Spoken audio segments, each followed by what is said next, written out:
जय हिंद दोस्तों, मेरा नाम है बहादुर लोधी और आप देखना शुरू कर चुके हैं फ्री एजुकेशन यूट्यूब चैनल। दोस्तों आज के इस वीडियो में हम इस साल के करंट अफेयर्स के कुछ मोस्ट इंपोर्टेंट क्वेश्चन को डिस्कस करेंगे। और दोस्तों हमेशा की तरह आज के वीडियो में भी हमने जितने भी क्वेश्चन को ऐड किया है सारे के सारे क्वेश्चन इंपॉर्टेंट हैं और सभी क्वेश्चन को हम बिल्कुल डिटेल में विथ एक्स्ट्रा फैक्ट के साथ में डिस्कस करेंगे ताकि आपको याद करने की या फिर रटने की जरूरत ना पड़े। ठीक है, तो चलिए दोस्तों बिना किसी देरी के शुरुआत कर लेते हैं नंबर फर्स्ट क्वेश्चन से। और पहला हमारा क्वेश्चन है, शांति के क्षेत्र का नोबेल पुरस्कार 2022 के विजेता का नाम बताइए। दोस्तों 2022 में जो शांति के क्षेत्र में नोबेल पुरस्कार है ये एक व्यक्ति के लिए दिया गया है। ठीक है, एक व्यक्ति विशेष के लिए, बाकी दो संगठनों के लिए ये पुरस्कार दिया गया है। ठीक है, हम बात करें व्यक्ति का नाम क्या है तो एलिस वालियात्स्की, और एक संगठन है मेमोरियल संगठन और दूसरा संगठन है सिविल लिबर्टीज संगठन। ठीक है, तो इन तीनों के लिए शांति के क्षेत्र का नोबेल पुरस्कार 2022 दिया गया है। अब बात आती है डिटेल की, तो हाल ही में 2022 का जो नोबेल शांति पुरस्कार है ये एलिस वालियात्स्की जो कि बेलारूस के मानव अधिकार अधिवक्ता हैं, और दूसरा एक संगठन है मेमोरियल संगठन और ये रूसी का मानवाधिकार संगठन है, और एक और संगठन है लिबर्टीज संगठन। ठीक है, ये कहाँ का है, ये यूक्रेन का मानव अधिकार संगठन है, और इन तीनों को संयुक्त रूप से शांति के क्षेत्र में नोबेल पुरस्कार दिया गया है। हम बात करेंगे कि शांति के क्षेत्र का जो नोबेल प्राइज़ है ये कहाँ पर दिया जाता है, ये इम्पोर्टेंट फैक्ट है, तो ये नॉर्वे में दिया जाता है। बाकी के 5 क्षेत्र बचते हैं क्योंकि टोटल 6 क्षेत्रों में नोबेल पुरस्कार दिए जाते हैं। ठीक है, तो बाकी के 5 कैटेगरी में जो नोबेल प्राइज़ हैं ये स्वीडन की राजधानी स्टॉकहोम में दिए जाते हैं। केवल शांति का जो नोबेल पुरस्कार है ये कहाँ पर दिया जाता है, नॉर्वे में दिया जाता है। इसी क्रम में एक और क्वेश्चन है कि साहित्य के क्षेत्र में नोबेल पुरस्कार 2022 के विजेता का नाम बताइए।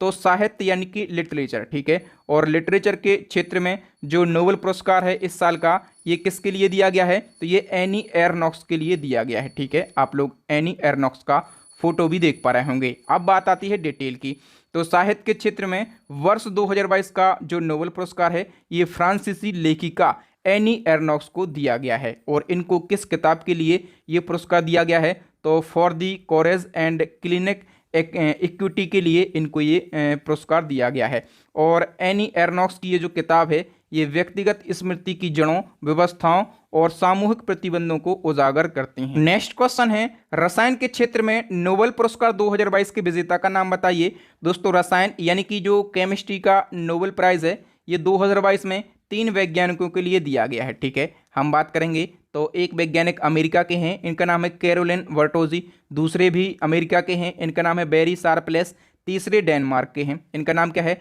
मार्टन मेल्डल इनका नाम है। तो डी ऑप्शन करेक्ट हो जाएगा। उपर्युक्त तो सभी को केमिस्ट्री का नोबेल प्राइज़ दिया गया है। ठीक है, हम बात करेंगे कि इनको ये प्राइज़ क्यों दिया गया तो क्लिक केमिस्ट्री और बायो ऑर्थोगोनल केमिस्ट्री के विकास के लिए इनको ये पुरस्कार दिया गया है। और दोस्तों जो अमेरिका के वेरी शार्पलेस हैं, याद रखना इनका ये दूसरा नोबेल पुरस्कार है केमिस्ट्री में। इससे पहले इनको 2001 में भी केमिस्ट्री का नोबेल प्राइज़ दिया गया था और अब इनको फिर से 2022 में केमिस्ट्री का नोबेल प्राइज़ मिला है। ठीक है, और दोस्तों मैं आपको बार बार बोलता हूँ कि यदि आपको इसी प्रकार से बिल्कुल डिटेल में और आसान भाषा में केवल वही फैक्ट पढ़ना है जहां से क्वेश्चन आपके एग्जाम में पूछे जाते हैं तो हमारी करंट अफेयर्स की 2 ई बुक लॉन्च हो गई हैं। ठीक है, पहली ई बुक जो है इसमें जनवरी 2022 से लगा के अब तक का करंट अफेयर्स है, और दूसरी ई बुक में जनवरी 2021 से लगा के अब तक का करंट अफेयर्स है। ठीक है, यदि हम बात करेंगे कि केवल 2022 का जो करंट अफेयर्स है इसमें 50 टॉपिक हैं। ठीक है, और 1650 से ज़्यादा डिटेल एमसीक्यू हैं, और जो जनवरी 2021 से अब तक की करंट अफेयर्स की ई बुक है इसमें 60 टॉपिक हैं, इसमें 10 एक्स्ट्रा टॉपिक इंक्लूड हैं, बाकी same to same e book दोनों सेम हैं। तो मैं यही आपको सजेस्ट करूंगा कि जो हमारी 2021 से अब तक की ई बुक है ये सबसे बेस्ट ई बुक है। ठीक है, और इस ई बुक को आप ज़रूर बाय करें। दोनों ई बुक का लिंक कहाँ पर मिल जाएगा, वीडियो के डिस्क्रिप्शन में। और यदि आप एक बार इन ई बुक को बाय करेंगे तो आप भी कहेंगे वाह सर क्या पढ़ाते हैं, क्या ई बुक आपने बनाई हुई है। नेक्स्ट क्वेश्चन है, पुरुष श्रेणी में किस भारतीय ने FIH goalkeeper of the year award 2021-22 जीता है। तो देखो दोस्तों FIH mains goalkeeper of the year, क्योंकि पुरुष श्रेणी की बात हो रही है तो ये अवार्ड जो है ये अपने भाई PR श्रीजेश ने जीता है। ठीक है, ये कौन है, ये इंडियन गोलकीपर हैं। यदि हम बात करें यही अवार्ड और ये वुमेन्स श्रेणी में किसने जीता है, यानी कि FIH women's goalkeeper of the year award किसने जीता है, तो ये जीता है सविता पुनिया ने। ठीक है, याद रखना अपने देश की सविता पुनिया ने जीता है। इसी क्रम में नेक्स्ट क्वेश्चन है, हाल ही में किस भारतीय खिलाड़ी ने लगातार दूसरे वर्ष पुरुष कैटेगरी में FIH player of the year award 2021-22 जीता है। दोस्तों पुरुष कैटेगरी में FIH player of the year award 2021-22 जो है ये हरमनप्रीत ने जीता है। किसने जीता, हरमनप्रीत ने। हम बात करेंगे भारतीय हॉकी टीम के कप्तान कौन है, तो भारतीय हॉकी टीम के कप्तान हैं मनप्रीत सिंह, नाम याद रखना मनप्रीत सिंह। ठीक है, और उप कप्तान कौन है, उप कप्तान हैं हरमनप्रीत सिंह, और हरमनप्रीत सिंह ने पुरुष कैटेगरी में प्लेयर ऑफ द ईयर का अवार्ड जीत लिया है। चलिए इसी क्रम में एक और क्वेश्चन है, FIH rising star of the year award 2021 किस भारतीय ने जीता है, तो FIH rising star of the year award 2021-22 जो है ये मुमताज़ खान ने जीता है। किसने जीता है, मुमताज़ खान, और ये कहाँ से बिलोंग करती हैं, तो ये लखनऊ से बिलोंग करती हैं। ओके, नेक्स्ट क्वेश्चन है, भारतीय वायुसेना का आदर्श वाक्य कहाँ से लिया गया। तो सबसे पहले वीडियो को पॉज करके इस क्वेश्चन का आंसर लगाइए, फिर मैं आपको आंसर बताऊंगा और डिटेल भी समझाऊंगा। फटाफट से आंसर लगाइए। लगा लिया तो चलिए दोस्तों, जो भारतीय वायुसेना है इसका आदर्श वाक्य भगवत गीता से लिया गया है। कहाँ से लिया गया है, भगवत गीता से। ये क्वेश्चन रिसेंटली अभी ग्रुप डी के एग्जाम में पूछा गया था, इसलिए मैंने इस क्वेश्चन को ऐड किया है। देखिए दोस्तों, आपको याद रखना है कि भारतीय वायुसेना का आदर्श वाक्य क्या है, गर्व के साथ आकाश को छूना इसका आदर्श वाक्य है। ठीक है, और ये कहाँ से लिया गया है, ये भगवत गीता के 11वें अध्याय से लिया गया है। अब हम बात करें भारतीय वायुसेना की, स्थापना कब हुई थी, 8 अक्टूबर 1932 को, और 8 अक्टूबर को हम क्या मनाते हैं, भारतीय वायुसेना दिवस मनाते हैं। और हम बात करें कि 2022 में भारतीय वायुसेना का कौन सा स्थापना दिवस था, तो 90वां स्थापना दिवस था। वायुसेना का हेडक्वार्टर न्यू दिल्ली में, और जो वायुसेना के प्रमुख हैं वर्तमान में उनका नाम क्या है, VR चौधरी, यानी कि विवेक राम चौधरी उनका नाम है। नेक्स्ट हमारा क्वेश्चन है, हाल ही में अरुण वाली का निधन हो गया है। ठीक है, अमिताभ बच्चन के बाजू में जो दिख रहे हैं ये है अरुण वाली, इनका निधन हो गया है। ये कौन थे, तो ये जो हैं ये मशहूर एक्टर यानी कि अभिनेता थे। बी ऑप्शन करेक्ट हो जाएगा। चलिए हम डिटेल की बात करें तो अक्टूबर 2022 को मशहूर अभिनेता अरुण वाली का 79 वर्ष की आयु में निधन हो गया है। इनका जन्म जो है ये पंजाब के जालंधर में हुआ था 1942 में, और इन्होंने अपने अभिनय कैरियर की शुरुआत 1989 से और टीवी सीरियल दूसरा केवल से की थी। ठीक है, और इन्होंने वर्ष 1991 में फिल्म सौगंध से अपना फिल्मी डेब्यू किया था, और इनकी आखिरी फिल्म का नाम क्या था, तो लाल सिंह चड्ढा इनकी आखिरी फिल्म थी जिसमें ये नजर आए थे। ठीक है, नाम क्या है इनका, अरुण वाली इनका नाम है। चलिए नेक्स्ट वन की हम बात करें तो प्रतिवर्ष विश्व पशु दिवस कब मनाया जाता है। विश्व पशु दिवस ये हर साल मनाया जाता है, 4 अक्टूबर को ये मनाया जाता है। ठीक है, हम बात करें इसका उद्देश्य क्या है, तो दुनिया भर में जानवरों के कल्याण मानकों में सुधार के बारे में जागरूकता लाना इसका प्रमुख उद्देश्य है। और 4 अक्टूबर को आसीसी के संत फ्रांसिस का जन्म हुआ था। ठीक है, और जो ये आसीसी के संत फ्रांसिस हैं इनको जानवरों का संरक्षक संत माना जाता था, और इन्हीं के जन्म दिवस के उपलक्ष्य पर 4 अक्टूबर को विश्व पशु दिवस मनाया जाता है। ठीक है, हम बात करें कि पहली बार ये दिवस कब मनाया गया, 1925 में पहली बार ये दिवस मनाया गया। नेक्स्ट क्वेश्चन है, ईरानी कप 2022 का खिताब किस टीम ने जीता है। दोस्तों ईरानी कप 2022 का जो खिताब है ये शेष भारत टीम ने जीता है। अब बात आती है डिटेल की, तो जो ईरानी कप है ये भारत में एक टेस्ट मैच प्रारूप क्रिकेट टूर्नामेंट है। इसका आयोजन BCCI के द्वारा किया जाता है, और इसकी शुरुआत 1959-60 से हुई थी। ईरानी कप 2022 का आयोजन 1 से 4 अक्टूबर तक किया गया। गुजरात के राजकोट में इसका आयोजन किया गया। आयोजन कहां पर किया गया, ये क्वेश्चन भी पूछा जाता है। ठीक है, और शेष भारत टीम ने सौराष्ट्र टीम को 8 विकेट से हराकर ईरानी कप 2022 का खिताब अपने नाम कर लिया है। ठीक है, और शेष भारत ने 29वीं बार ये ट्रॉफी अपने नाम की है। नेक्स्ट क्वेश्चन है, हाल ही में किस स्थान पर दुनिया का सबसे बड़ा पवन सौर ऊर्जा संयंत्र चालू किया गया। दोस्तों सबसे पहले समझना होगा कि पवन सौर ऊर्जा संयंत्र यानी कि इसमें जो पवन ऊर्जा है ये भी रहेगी और सौर ऊर्जा है ये भी रहेगी। ठीक है, और दोनों को मिलाकर दुनिया का सबसे बड़ा पवन सौर ऊर्जा संयंत्र कहां पर चालू किया गया है? अपने देश भारत में। और भारत के किस राज्य में? राजस्थान में। और राजस्थान के किस शहर में? जैसलमेर में इसको चालू किया गया है। सारे फैक्टों को हम डिस्कस कर लेते हैं दोस्तों। इसको किसके द्वारा चालू किया गया है? तो अडानी ग्रीन एनर्जी लिमिटेड के द्वारा इसको चालू किया गया है। मैंने बताया कि इसमें सौर ऊर्जा भी रहेगी, ठीक है। सौर ऊर्जा इसमें कितने मेगावाट रहेगी? 600 मेगावाट। और पवन ऊर्जा भी रहेगी, तो पवन ऊर्जा इसमें कितनी रहेगी? 150 मेगावाट जो है इसमें पवन ऊर्जा रहेगी, ठीक है। और एक और फैक्ट आपको याद रखना है यहाँ से कि अभी रिसेंटली मई 2022 में अडानी ग्रीन एनर्जी लिमिटेड के द्वारा राजस्थान के जैसलमेर में ही 390 मेगावाट की क्षमता वाले भारत के पहले हाइब्रिड पावर प्लांट का संचालन किया गया था, ठीक है। तो ये फैक्ट भी आपको याद रखना है और ये क्वेश्चन मोस्ट इंपॉर्टेंट क्वेश्चन था। नेक्स्ट क्वेश्चन क्या है? 36वें राष्ट्रीय खेल चल रहे हैं, तो इनमें परसों की जो रैपिड फायर पिस्टल स्पर्धा है इसमें अनीस ने कौन सा पदक जीता है? दोस्तों अनीस ने परसों की रैपिड फायर पिस्टल प्रतिस्पर्धा में और 36वें राष्ट्रीय खेलों में गोल्ड मेडल जीता है। कौन सा मेडल जीता है? Gold medal. सी ऑप्शन सही हो जाएगा। नेक्स्ट क्वेश्चन है, हाल ही में किस कंपनी को वारबी महारत्न कंपनी का दर्जा दिया गया? मोस्ट इंपोर्टेंट क्वेश्चन है। वारबी महारत्न कंपनी कौन सी बन गई है? आरईसी लिमिटेड जो है ये वारबी महारत्न कंपनी बनी है। अब आरईसी लिमिटेड से कई क्वेश्चन आपके एग्जाम में पूछे जाएंगे। स्थापना कब हुई? हेडक्वार्टर कहाँ पर है? इसका प्रमुख कौन है? तो सारे इंपॉर्टेंट फैक्टों को हम डिस्कस कर लेते हैं दोस्तों। अक्टूबर 2022 में केंद्र सरकार ने आरईसी लिमिटेड को वारबी महारत्न कंपनी का दर्जा दिया है। तो अब देश में महारत्न कंपनियों की संख्या कितनी हो गई है? 12 हो गई है, ठीक है। आरईसी लिमिटेड का फुल फॉर्म क्या होता है?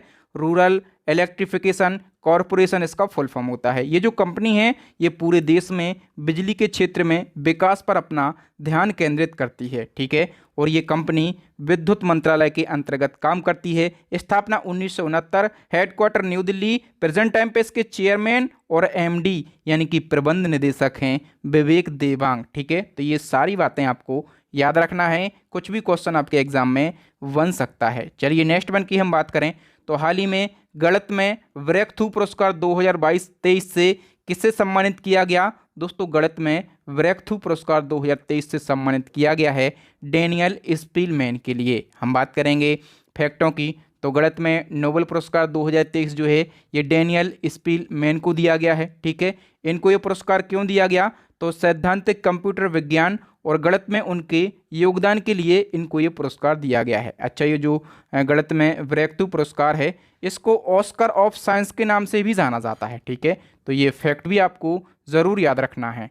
नेक्स्ट क्वेश्चन है, शास्त्र रामानुजन पुरस्कार 2022 के लिए किसे चुना गया? दोस्तों शास्त्र रामानुजन पुरस्कार 2022 के लिए चुना गया है यूनकिंग टैंक के लिए। हम सारे फैक्टों को डिस्कस कर लेते हैं दोस्तों। अमेरिका की कैलिफोर्निया यूनिवर्सिटी की असिस्टेंट प्रोफेसर हैं, इनका नाम क्या है? यूनकिंग टैंक इनका नाम है और इनको 2022 का शास्त्र रामानुजन पुरस्कार दिया गया है। ये 2021 का जो पुरस्कार है ये किसको दिया गया था? तो विल सावन के लिए दिया गया था। ये जो पुरस्कार है शुरुआत हुई थी 2005 में और तमिलनाडु की शास्त्र एकेडमी के द्वारा इसकी शुरुआत करी गई थी। ये पुरस्कार गणित के क्षेत्र में दिया जाता है और गणित के क्षेत्र में उत्कृष्ट योगदान करने वाले व्यक्तियों को दिया जाता है और श्रीनिवास रामानुजन की खोज से जुड़े काम में नई खोज करने वाले ऐसे व्यक्तियों को दिया जाता है जिनकी उम्र 32 साल हो या फिर 32 साल से कम उनकी उम्र हो। ओके, नेक्स्ट क्वेश्चन है, हाल ही में फुटबॉल मैच के दौरान किस देश में अक्टूबर 2022 को दंगे की वजह से करीब 125 लोगों की मौत हो गई? तो देखो दोस्तों,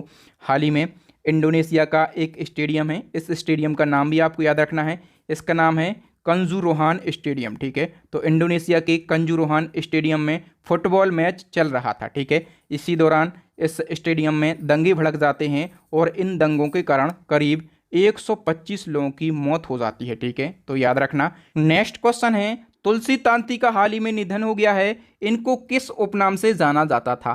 तो आप तुलसी तांती का फोटो देख के आंसर बता सकते हैं कि इनको किस उपनाम से जाना जाता था। तो दोस्तों इनको विंडमैन के उपनाम से जाना जाता था, ठीक है। हम इनके बारे में सभी फैक्टों को डिस्कस कर लेते हैं दोस्तों। तुलसी तांती विंड एनर्जी यानी कि पवन ऊर्जा के क्षेत्र में काम करने वाली कंपनी सुजलान एनर्जी लिमिटेड के संस्थापक थे। पवन ऊर्जा में योगदान की वजह से तुलसी तांती को विंडमैन कहा जाता था, ठीक है। इनका जन्म हुआ था गुजरात के राजकोट में और दोस्तों इनकी जो कंपनी थी सुजलान एनर्जी लिमिटेड, इसकी स्थापना कब की गई थी? 1995 में इसकी स्थापना करी गई थी और अक्टूबर 2022 में हार्ट अटैक की वजह से इनका निधन हो गया है। आप लोगों ने नोटिस किया होगा कि इस साल जो फेमस पर्सनालिटियों का निधन हो रहा है वो लगभग हार्ट अटैक की वजह से ही हो रहा है। ओके, नेक्स्ट वन की हम बात करें तो केंद्रीय गृह मंत्रालय के द्वारा हाल ही में नवीनतम सांख्यिकीय नमूना सर्वेक्षण के अनुसार किस राज्य में कम उम्र की लड़कियों की शादी का प्रतिशत सबसे अधिक है? तो झारखंड राज्य में कम उम्र की लड़कियों का जो प्रतिशत है ये सबसे अधिक है। ठीक है, झारखंड में कम उम्र की लड़कियों का प्रतिशत कितना है? तो 5.8% है। ठीक है, और ये जो सर्वेक्षण है ये किसने जारी किया है? ये केंद्रीय गृह मंत्रालय ने जारी किया है। नेक्स्ट क्वेश्चन है, हाल ही में केंद्रीय पर्यावरण मंत्रालय के द्वारा निम्नलिखित में से किसकी अध्यक्षता में 9 सदस्यीय चीता टास्क फोर्स का गठन किया गया? दोस्तों आपको याद रखना है कि सबसे पहले आपको पता होगा मध्य प्रदेश का कूनो राष्ट्रीय उद्यान, ठीक है, तो मध्य प्रदेश के कूनो राष्ट्रीय उद्यान में अभी चीता लाए गए हैं। किस देश से लाए गए हैं? तो नामीबिया देश से चीता लाए गए हैं मध्य प्रदेश के कूनो राष्ट्रीय उद्यान में। ठीक है, और इसी की निगरानी करने के लिए केंद्रीय पर्यावरण मंत्रालय ने 7 अक्टूबर को, कब? 7 अक्टूबर को एक चीता टास्क फोर्स का गठन किया है। ये टास्क फोर्स कितने सदस्यीय है? 9 सदस्यीय। और किसकी अध्यक्षता में इस फोर्स का गठन किया गया है? आलोक कुमार की अध्यक्षता में इस टास्क फोर्स का गठन किया गया है। ये सारी बातें आपको याद रखना है। नेक्स्ट वन की हम बात करें तो हाल ही में मेडोरा भारत का प्रथम सौर ऊर्जा से चलने वाला भारत का गांव बन गया है। ये गांव किस राज्य में स्थित है? दोस्तों सौर ऊर्जा से चलने वाला भारत का पहला गांव, यानी कि ऐसा गांव जो कि 24 घंटे यानी कि 24 गुणा 7 जो है ये सौर ऊर्जा से चलने वाला गांव बना है। ये जो गांव है इसका नाम क्या है? मोढेरा इसका नाम है। ठीक है, और ये किस राज्य का गांव है? दोस्तों ये मोदी जी के गुजरात का गांव है। और ये किस जिले में स्थित है गुजरात के? ये भी आपको याद रखना है, जिला भी पूछा जा सकता है, तो मेहसाना ज़िले में ये स्थित है। ठीक है, गांव का नाम ज़रूर याद रखना है। फोटो में भी आप देख पा रहे होंगे ये जो गांव है ये 24 गुणा 7 यानी कि बिल्कुल 24 घंटे सौर ऊर्जा से चलता है। ओके, नेक्स्ट क्वेश्चन है, उपभोक्ता मामलों के मंत्रालय के अनुसार जो अपना देश भारत है ये पूरे विश्व में सबसे बड़ा चीनी का उत्पादक देश बन गया है। ठीक है, सबसे बड़ा चीनी का उपभोक्ता देश बन गया है। 2 बातें हमने देख ली, तो आपको ये बताना है कि चीनी निर्यातक के रूप में भारत जो है ये विश्व में कौन सा स्थान रखना है। तो तीसरी बात आपको बताना है, अपना देश भारत जो है ये चीनी निर्यातक के रूप में, निर्यातक की हम बात कर रहे हैं, निर्यातक के रूप में अपना देश जो है ये दूसरा स्थान रखता है। ठीक है, तो यहाँ से 3 फैक्ट हमें पता चल जाते हैं। नेक्स्ट क्वेश्चन है, भारत का प्रथम राज्य जिसने गति शक्ति पोर्टल लॉन्च किया या फिर आरंभ किया? तो देखो दोस्तों, इंटरनेट सेवा को तेजी से विस्तार करने के लिए केंद्र सरकार की ओर से शुरू किए गए गति शक्ति पोर्टल को शुरू करने वाला देश का पहला राज्य बन गया है गुजरात। कौन सा बना है? गुजरात। सी ऑप्शन सही हो जाएगा।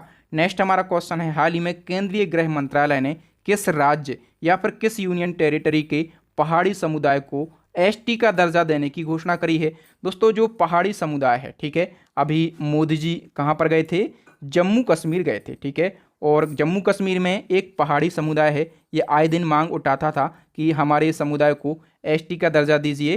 तो इसकी घोषणा कर दी है। किसने इसकी घोषणा करी है? तो केंद्रीय मंत्री अमित शाह ने इसकी घोषणा करी है। पहाड़ी समुदाय किस राज्य या फिर यूटी का समुदाय है? तो ये जम्मू कश्मीर का समुदाय है। ओके, नेक्स्ट हमारा क्वेश्चन क्या है, 1 अक्टूबर 2022 को भारत में 5G सेवाएं आरंभ करने वाली पहली मोबाइल कंपनी कौन सी बनी है? भारत में 5G सेवाएं आरंभ करने वाली पहली मोबाइल कंपनी जो है ये एयरटेल बनी है। कौन सी बनी है दोस्तों? एयरटेल। नेक्स्ट क्वेश्चन है, स्वच्छ सर्वेक्षण पुरस्कार 2022 के तहत किस शहर को भारत का सबसे स्वच्छ शहर चुना गया है?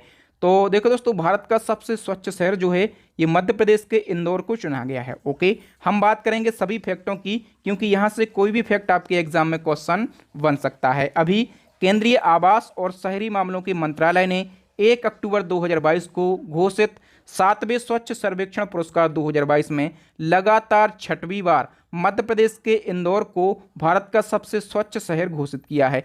इसके बाद दूसरा स्थान रखता है गुजरात का सूरत और तीसरा स्थान रखता है महाराष्ट्र का नवी मुंबई। ठीक है, लेकिन हम बात कर रहे हैं 1 लाख से ज़्यादा आबादी वाले शहरों की, ठीक है, तो इंदौर को, ठीक है। इसी क्रम में यदि हम बात करें कि 1 लाख से कम आबादी वाले शहरों की श्रेणी में किसको ये पुरस्कार मिला है, तो महाराष्ट्र के पंचगनी को पुरस्कार मिला है। यदि हम बात करें कि स्वच्छ सर्वेक्षण पुरस्कारों में सबसे स्वच्छ राज्य का पुरस्कार किसको मिला है, तो पहले स्थान पर मध्य प्रदेश, दूसरे स्थान पर छत्तीसगढ़ और तीसरे स्थान पर महाराष्ट्र। तो केवल पहला स्थान याद रखो, किसको मिला है, पहला स्थान मध्य प्रदेश को मिला है, ठीक है। कितने क्वेश्चन को हमने यहाँ पर डिस्कस कर लिया है, तो यहाँ पर हमने 25 क्वेश्चन को डिस्कस किया, जो कि हाल ही के मोस्ट इंपॉर्टेंट करंट अफेयर्स हैं, ठीक है। और दोस्तों मैं आपको फिर बोलता हूं कि पूरे साल की यदि आपको डिटेल में करंट अफेयर्स पढ़ना है, बिल्कुल आसान भाषा में, ठीक है, वही क्वेश्चन पढ़ना है जो कि आपके एग्जाम में आएंगे, ठीक है। 50 से ज़्यादा टॉपिक, 1650 से ज़्यादा डिटेल एमसीक्यू, आप हमारी दोनों ई बुक में से किसी भी ई बुक को बाय कर सकते हैं। दोनों का लिंक कहाँ पर मिल जाएगा, वीडियो के डिस्क्रिप्शन में। कई लोगों की शिकायतें आ रही थी कि सर आपकी वेबसाइट नहीं चलती है, जो आपने लिंक ओपन करके हमें दी है वो ओपन नहीं होती है। तो आपकी समस्याओं के निदान के लिए हमने व्हाट्सअप नंबर लॉन्च कर दिया है, ठीक है, 9630 82 94 64। ये जो नंबर है आप इस पर कांटेक्ट करेंगे, लेकिन ध्यान रखना ये कौन सा नंबर है, ये व्हाट्सएप नंबर है, केवल आप हमें व्हाट्सएप पर ही कांटेक्ट कर सकते हैं, ठीक है। और ई बुक को बाय करने में यदि कोई भी समस्या हो रही है तो डायरेक्टली इस नंबर पे आप पेमेंट कर सकते हैं, 9630 82 94 64। आप पेमेंट कर सकते हैं इस पर फ़ोनपे के माध्यम से, ठीक है, या फिर आप इस पर पेमेंट कर सकते हैं पेटीएम के माध्यम से। और जो भी आपने पेमेंट किया है उसका डायरेक्टली स्क्रीनशॉट आप हमें व्हाट्सएप पे सेंड कर दीजिए, हम आपको व्हाट्सएप पे ही ई बुक उपलब्ध करवा देंगे, ठीक है। कितनी अच्छी फैसिलिटी है, वेबसाइट नहीं चल रही है, प्रोसेस नहीं पता कैसे पेमेंट करना है, तो आप यहाँ पर कर सकते हैं। एक चैलेंजिंग क्वेश्चन रहता है हमेशा की तरह, अंबेडकर आ लाइफ पुस्तक के लेखक कौन है। ये प्रीवियस वीडियो में मैंने इस पुस्तक के बारे में बिल्कुल डिटेल में बताया था, तो जिन्होंने हमारा प्रीवियस वीडियो देखा होगा उनको इस क्वेश्चन का आंसर पता है, तो वो कमेंट सेक्शन में इस बुक के बारे में और इसके राइटर के बारे में ज़रूर लिखें। तो थैंक यू दोस्तों, वीडियो देखने के लिए बहुत बहुत धन्यवाद। वीडियो अच्छा लगता है तो इसको लाइक करके ज़रूर जाया करें, और आप चाहते हैं कि इसी प्रकार के अपने जो भाई बहन हैं वो भी इसी प्रकार के वीडियो का फ़ायदा उठा सकें, तो उनको भी इस वीडियो को शेयर कर दो। और इसी प्रकार के लगातार वीडियो देखने के लिए हमारे चैनल को सब्सक्राइब कर लो, साथ में बेल आइकन दबा लो, ताकि टाइम टू टाइम और सबसे पहले आपको नोटिफिकेशन मिल सके, यहाँ वहाँ भटकने की ज़रूरत ना पड़े। इसी प्रकार के इंपॉर्टेंट वीडियो देखना चाहते हैं तो हमारी प्लेलिस्ट को ज़रूर विजिट करें। प्लेलिस्ट की लिंक कहाँ पर मिलेगी, आई बटन में या फिर नीचे डिस्क्रिप्शन में, या फिर अभी आपको स्क्रीन के ऊपर 3 वेरी यूजफुल वीडियो दिख रहे होंगे, इन वीडियोस को ज़रूर देख लें। तो थैंक यू दोस्तों, राम राम, दुआ सलाम, मिलते हैं नेक्स्ट वीडियो में किसी न्यू टॉपिक के साथ में। तब तक अपना और अपने मम्मी पापा भाई बहन का खूब ख्याल रखिए, मस्त रहिए, अपनी स्टडी में व्यस्त रहिए। जय हिंद, जय भारत, वंदे मातरम।